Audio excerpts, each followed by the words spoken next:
The conference room fell silent after Dad's words. I stood in the doorway holding the quarterly reports I'd prepared, watching as my three siblings, Marcus, Jennifer, and David, shifted uncomfortably in their leather chairs. Not uncomfortable enough to defend me, though. Never that.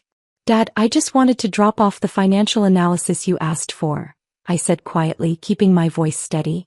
7 years of this treatment had taught me to never show emotion. Never give them the satisfaction. Leave it with Carol, he said dismissively, not even looking up from the presentation Marcus was giving. This is a board meeting. For actual stakeholders. Marcus smirked. Yes, Sarah. The adults are talking. I placed the folder on Carol's desk outside and walked back to my office in the building's east wing. The warehouse office, as Jennifer liked to call it, even though I'd been working in accounting and financial analysis for the company for 7 years. 7 years of arriving at 6 in the morning and leaving at 8 at night. 7 years of fixing their mistakes, catching their accounting errors, and preventing at least a dozen financial disasters. My phone buzzed. A text from Jennifer. Don't take it personally. You know how Dad gets about family legacy stuff. You're still part of the team. Smiling face with smiling eyes. I deleted it without responding. The word team meant something very different to them than it did to me. The company, Morrison & Sons Manufacturing, had been in the family for 40 years. Dad built it from a small machine shop into a regional powerhouse with 300 employees and $42 million in annual revenue. And I, the adopted daughter he took in when I was 8 after my parents died in a car accident, was allowed to work there, but never truly belong. My desk phone rang an hour later. Carol's voice came through, apologetic as always. Sarah, your father wants the revised supplier contracts analysis by end of day. The one that takes 3 days to properly compile? He said you're not busy since you're not in the meeting. I pulled up my files. I'd actually finished it yesterday, anticipating exactly this scenario. I'll bring it up in 20 minutes. Just email it. He doesn't want you interrupting the board session. Of course he didn't. I spent the rest of the afternoon reviewing the actual quarterly numbers. They weren't good. Marcus had pushed for an aggressive expansion into the Tennessee market without proper research. Jennifer had approved a marketing budget that was 30% over projection with minimal ROI. David, the youngest at 28, had negotiated a supplier contract that locked us into prices that were already 15% above market rate. But they were blood family. So they sat in the boardroom making decisions while I sat in my warehouse office, fixing their mistakes. At 6 p.m. I packed my bag and headed out. Dad was in the parking lot, talking on his phone near his Mercedes. He saw me and ended his call. Sarah, wait. I stopped, turning to face him. Look, about earlier. You know how it is. The board members, the investors, they want to see family leadership. The Morrison name means something. I understand, I said, keeping my voice neutral. You do good work. Really good. But business is about perception, you know? Marcus, Jennifer, David, they represent continuity. Legacy. Of course. He looked relieved that I wasn't arguing. Great. Oh, and we're having the annual family dinner next Sunday. You should come. Barbara would love to see you. Barbara, his wife. My adoptive mother, who'd made it clear from day one that I was a charity case, not a real daughter. I'll check my schedule, I said. He patted my shoulder awkwardly and walked back to his car. I drove to my apartment downtown, the one I'd bought with my own money 3 years ago. Not the family estate where my siblings still lived rent-free at 32, 30, and 28. That night I reviewed my personal files. The ones I kept at home, not at the office. The ones that showed the real ownership structure of Morrison & Sons Manufacturing. When Grandpa Morrison died 12 years ago, he'd left his shares in a very specific way. Dad got 33%. But the remaining 67% had gone into a trust. A trust that would be managed by trustees until I turned 25, at which point it would transfer directly to me. I'd turned 25 3 years ago. Dad didn't know. None of them knew. The trustees had kept it confidential as Grandpa had specified. The shares were held under a legal entity name that didn't obviously connect to me. And I'd never said a word. I just watched. Waited. Learned exactly what kind of people my adopted family really were. The next morning, Marcus called me into his office. He'd recently redecorated with expensive modern furniture that the company had paid for, though it came out of his departmental budget. Sarah, we need you to run some numbers for us. Dad's considering a major acquisition. What kind of acquisition? Hartfield Manufacturing. They're struggling and we can get them for a good price. Dad wants to move fast. I pulled up Hartfield's public financials on my tablet. They're struggling because they have $18 million in undisclosed environmental liabilities. The EPA is investigating 3 of their facilities. Marcus waved dismissively. Dad's lawyers will handle that. We need projections on revenue integration. Have them ready by tomorrow. This is a bad idea. Good thing no one asked your opinion. Just do the analysis. I did the analysis. I showed in detail exactly why acquiring Hartfield would be a disaster. The environmental costs alone would exceed any revenue benefit for at least 5 years. I included EPA documentation, legal precedent, and financial modeling. Marcus presented my analysis to Dad, taking credit for the work naturally, and Dad decided to move forward anyway. Sometimes you have to take risks in business, Dad announced at the next board meeting. The one I wasn't invited to but heard about from Carol. The Morrison family didn't build this company by playing it safe. Over the next 2 weeks, the acquisition plans accelerated. Jennifer handled the marketing integration plans. David negotiated with Hartfield CEO. Marcus structured the deal terms. And I watched it all happen, making notes, documenting everything. On a Thursday afternoon, Jennifer stopped by my office. Sarah, we're having a celebration dinner tonight. The Hartfield deal is almost done. You should come. I wasn't aware I was part of the deal team. She laughed. You're not. But you're still family. Sort of. Come on, it'll be fun. Dad's buying. The dinner was at Carmichael's, the most expensive steakhouse in the city. I arrived to find my siblings already there, along with Dad, Barbara, and 3 board members I recognized. Thomas Wright, Patricia Chin, and Robert Dalton. Dad raised his glass. To Morrison and Sons and to the next chapter of our growth. This Hartfield acquisition will put us in the top 5 regional manufacturers by revenue. Everyone cheered. Marcus grinned at me from across the table. Even Sarah can celebrate this one. More business means more accounting work for her. Jennifer giggled.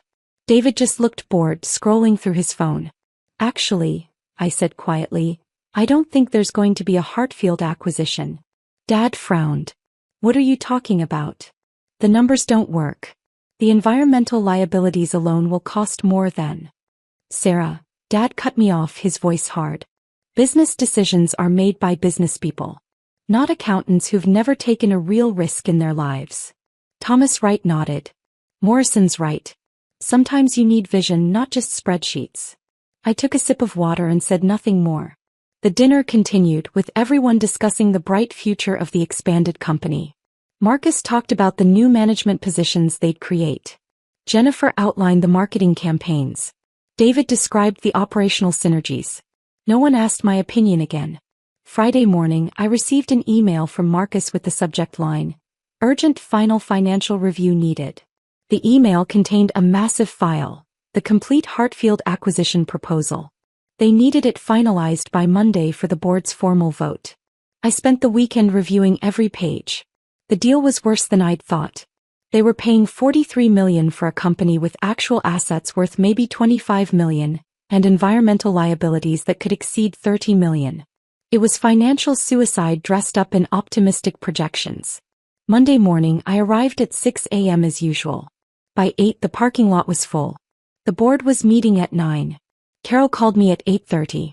Sarah, they need you to present the financial analysis to the board. Marcus is presenting it. He's been leading the deal. He said the numbers are your department.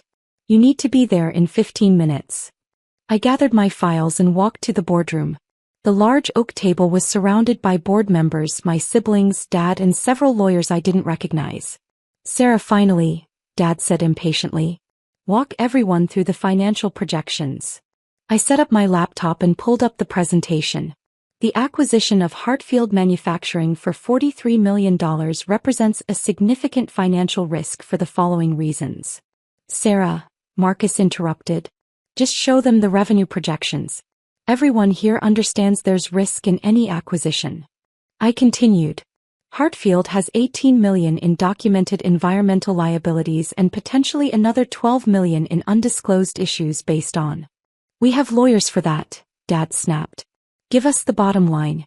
Will this acquisition increase our revenue and market position? In the short term, yes. Revenue would increase by approximately $8 million annually. However, the environmental remediation costs would. Short term is what matters, Jennifer chimed in. We can handle challenges as they come. One of the lawyers cleared his throat. Mr. Morrison, before we proceed to the vote, I need to remind the board that any acquisition of this size requires approval from the majority shareholder. Dad nodded. Of course. I hold 33%, and my children collectively hold another 22% through their inheritance shares. That's 55%. More than enough. The lawyer shifted uncomfortably. Actually, sir, there's been a discrepancy we've discovered in our due diligence review. The majority shareholding isn't structured the way you've described.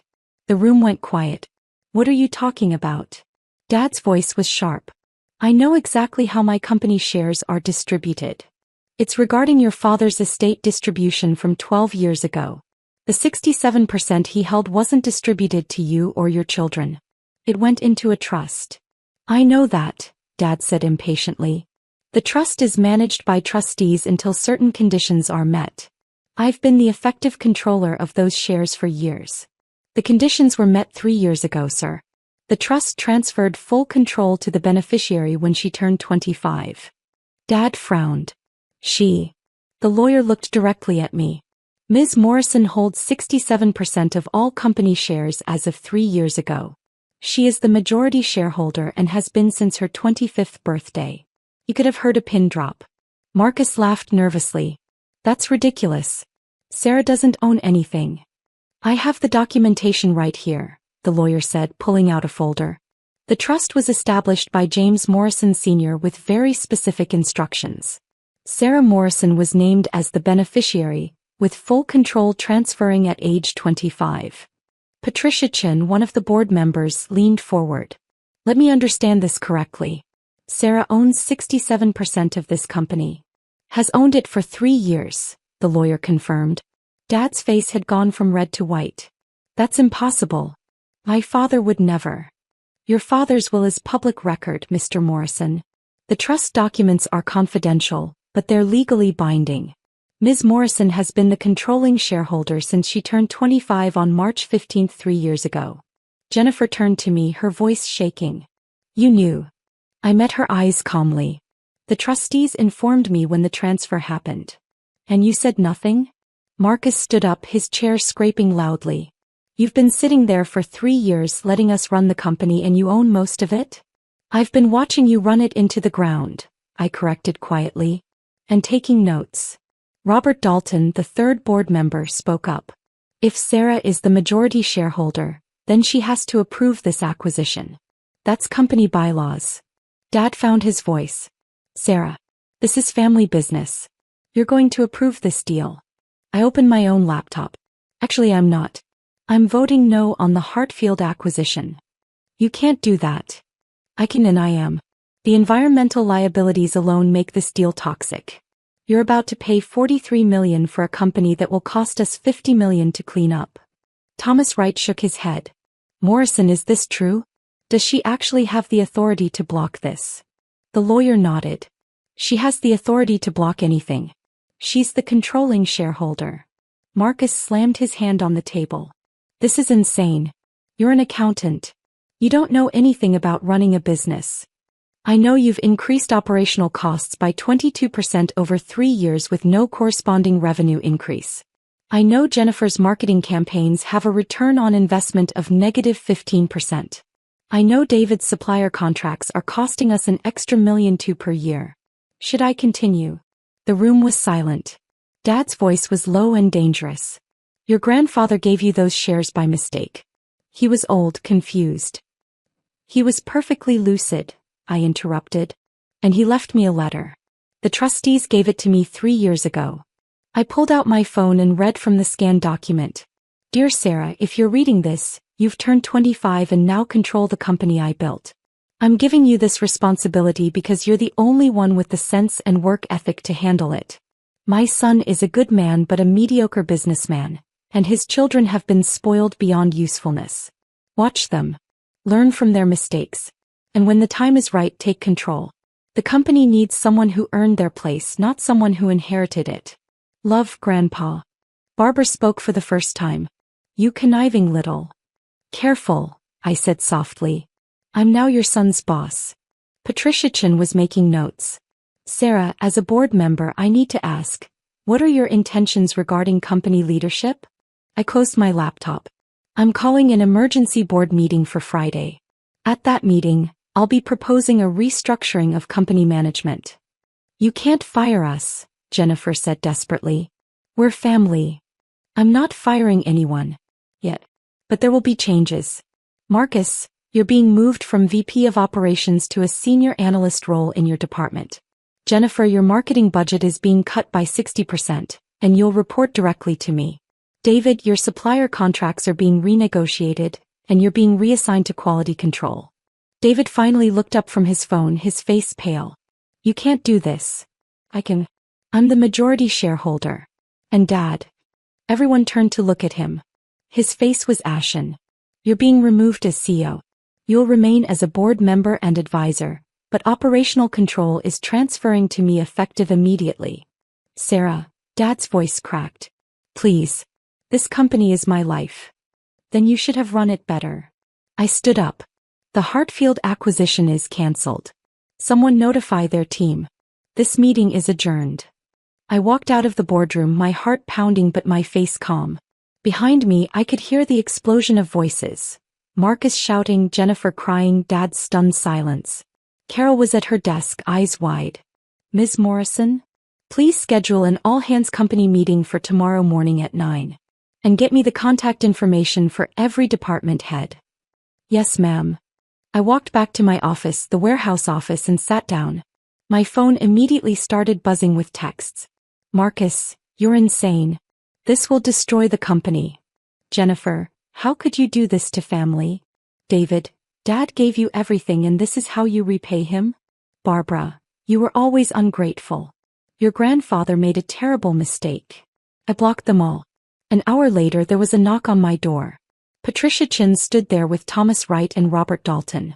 May we come in? Patricia asked. I gestured to the chairs. All 3 board members sat down, looking uncomfortable in my small office. We need to discuss what just happened, Thomas said. I'm exercising my rights as majority shareholder. We understand that, Patricia said carefully. But these are drastic changes. The company has been Morrison family-led for 40 years.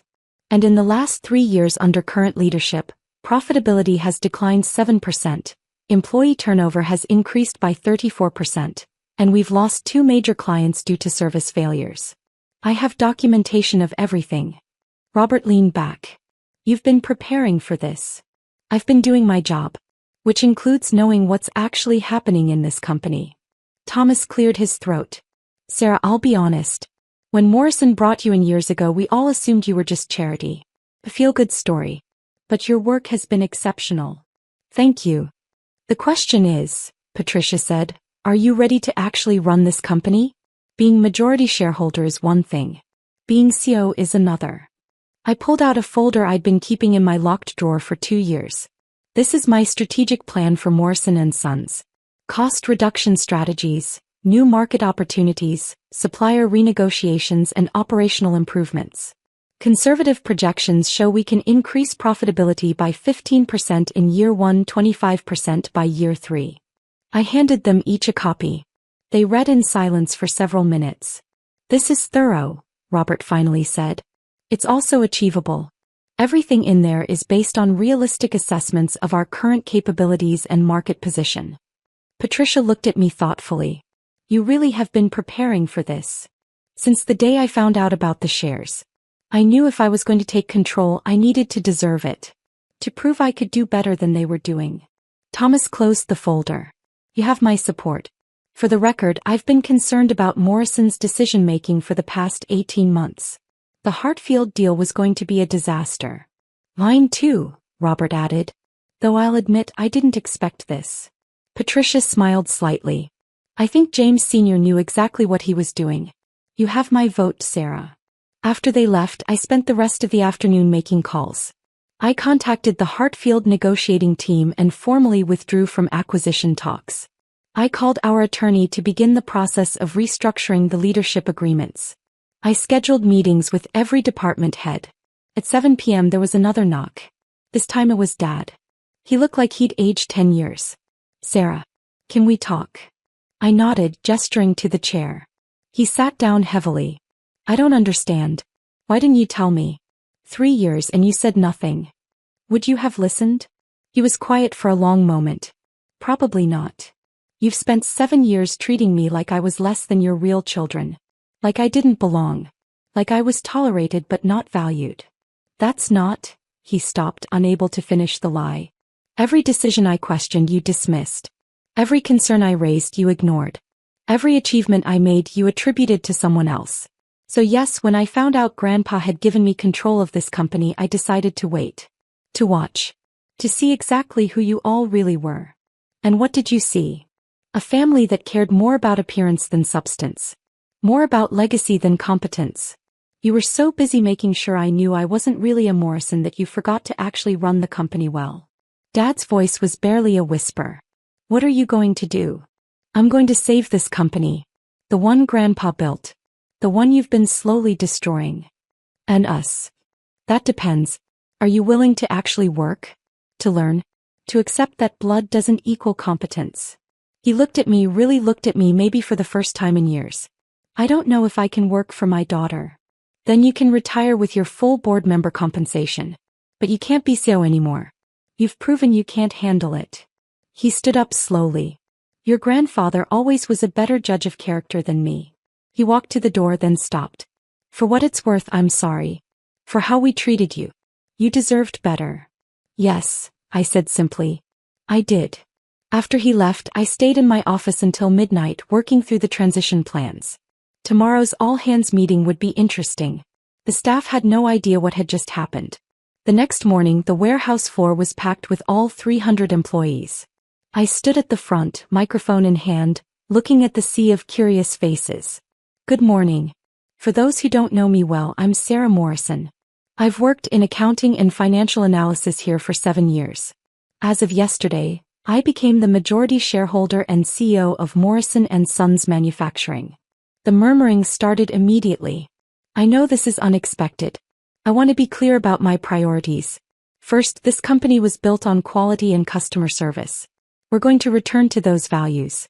Second, everyone in this room will be evaluated on merit and performance, not on relationships or tenure. Third, we're going to start treating this company like the valuable enterprise it is, not like a family piggy bank." I saw several people nodding, particularly among the floor managers who'd been dealing with Marcus's poor operational decisions. There will be changes in leadership. But there will also be opportunities. I've reviewed our organizational structure, and there are talented people here who've been overlooked for advancement. That ends now. After the meeting, I was approached by at least 50 employees with questions, concerns, and in several cases, gratitude. The warehouse supervisor, a 20-year veteran named Mike Chin, shook my hand firmly. "Ms. Morrison, I just want to say, we've been hoping for changes around here for a while. Some of us were starting to think about leaving. I hope you'll stay, Mike. I've reviewed your performance records. You're exactly the kind of person this company should be promoting." His eyes widened. Really? Really? Come see me tomorrow. I want to discuss the operations manager position." That afternoon, Marcus, Jennifer, and David appeared at my office together. A united front. "We want to resign," Marcus announced. I looked at them calmly. "Okay." They seemed surprised. Jennifer spoke up. "You're not going to try to stop us?" "Why would I? If you don't want to work here under the new structure, that's your choice." "You need us," David said. "We know this business." "Do you?" "Because the numbers suggest otherwise. But if you want to resign, I'll accept your resignations effective immediately. You'll receive your contractual severance and you can pursue other opportunities." Marcus's bravado wavered. "Just like that. Just like that. However, if you'd rather stay and actually learn how to run a business properly, I'm willing to give you that chance. Your choice." They looked at each other. Jennifer spoke first. "What would that look like?" "It means following my leadership. No special treatment. No end runs to Dad. You do the jobs I assign, you hit the metrics I set, and you prove you can actually contribute. If you can do that, there's a future for you here. If you can't, then leaving now is probably better for everyone. This is humiliating, Marcus muttered. No, this is accountability. Something none of you have ever experienced. They left without another word. 2 hours later, I received emails from all three. They would stay for now. Over the next 2 weeks, I implemented the changes I'd been planning for years. Supplier contracts were renegotiated, saving us $1.4 million annually. Marketing spending was cut and refocused on campaigns with actual measurable ROI. Operational procedures were streamlined. And the most satisfying change: my office moved from the East Wing warehouse space to the executive suite. The CEO's office. I had them remove most of Dad's expensive furniture and replace it with functional pieces. The brass nameplate on the door read, Sarah Morrison, CEO. Dad retired formally at the end of the month. Barbara stopped speaking to me entirely. My siblings worked their reassigned jobs with varying degrees of resentment and, surprisingly, some growing competence. Jennifer actually showed aptitude for data-driven marketing when she couldn't rely on just spending money freely. 3 months into my tenure as CEO, we closed the first quarter with profits up 12%. Employee satisfaction surveys showed a 28% improvement. 2 clients who had left came back.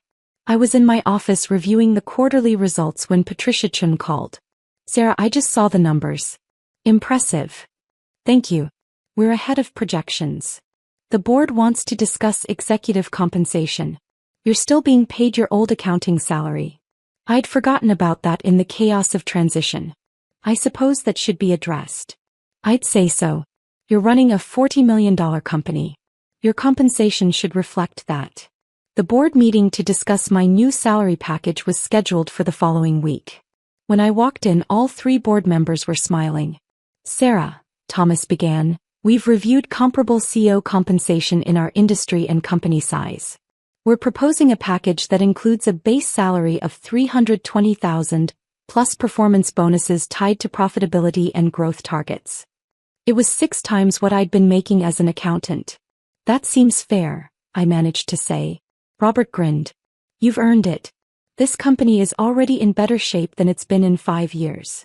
After the meeting, I returned to my office and sat at my desk, the CEO's desk, looking at the quarterly reports, the strategic plans, the future projections. My phone buzzed. A text from an unknown number. This is Mike Chin. Just wanted to say thank you for the operations manager promotion. My wife cried when I told her. You've changed our lives. I smiled and saved the number. That evening, I drove past the family estate. The lights were on and I could see shadows moving behind the curtains. My former family dealing with their new reality. I felt no satisfaction in their downfall. But I felt no guilt either. Grandpa Morrison had given me a gift. Not just 67% of a company, but the chance to prove that family isn't about blood. It's about who shows up, who does the work, who earns their place. And I had earned mine. The next morning, I arrived at the office at 6 a.m. as always. The building was quiet, the parking lot empty except for my car. I walked through the warehouse, past the machines that had been running for 40 years, creating products that people relied on. This was mine now. Not because someone felt sorry for the orphan girl. Not because of charity or obligation. Because I had proven I deserved it. My phone buzzed with the morning production reports. Everything running smoothly. On schedule. Profitable. I smiled and got to work. 6 months later. The conference room was full again, but this time it was different. Department heads, board members, and key stakeholders gathered around the table. And at the head of that table, in the CEO's chair, sat exactly who belonged there. Me. Let's begin, I said, opening the annual review presentation. Morrison & Sons Manufacturing has completed its most profitable year in company history. Marcus sat 3 seats down, taking notes on my operational directives. Jennifer presented marketing results that actually showed positive ROI. David reported supplier relationships that were saving money instead of wasting it. And Dad, retired but present as a board member, watched quietly from the corner. After the meeting, he approached me. Your grandfather would be proud. I know, I said simply. Because I did know. Grandpa Morrison had seen what no one else had. Not a charity case to be tolerated, but a leader waiting for her moment. And when that moment came, I was ready. Family business is for family, Dad had said. He was right. It just took them 7 years to figure out who the real family was.